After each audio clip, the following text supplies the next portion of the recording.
রাত একটা রাফি টিভি দেখছে। মা ঘরে এসে, রাফি এখনো ঘুমাওনি? অনেক রাত হয়ে গেছে। রাফি হাসতে হাসতে, একটু পর মা, আজ একটা মজার কার্টুন চলছে। পরদিন সকাল রাফির ঘুম ভাঙে না। মা চিৎকার করে, রাফি, স্কুল বাস এসে গেছে। রাফি ঘুমে চোখ চুলকে, উফ, একটু ঘুমাতে দাও মা। স্কুল বাস চলে যায় হর্ন দিয়ে। হঠাৎ রাফির সামনে হাজির হয় ঘুম পাখি।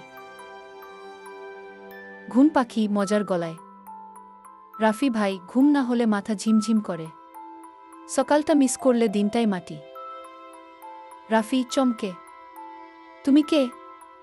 ঘুম পাখি হাসতে হাসতে, আমি ঘুম পাখি। যারা দেরিতে ঘুমায় তাদের স্বপ্নেও এসে শিক্ষা দেই।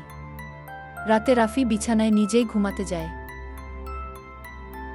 রাফি মায়ের দিকে তাকিয়ে, মা, আমি আজ একটু তাড়াতাড়ি ঘুমাবো। মা হেসে, সাবাস আমার ছেলে। পরদিন সকাল রাফি তাজা হয়ে ঘুম থেকে উঠে নিজে স্কুলে তৈরি হয়। রাফি হেসে, আজকের দিনটা দারুণ হবে।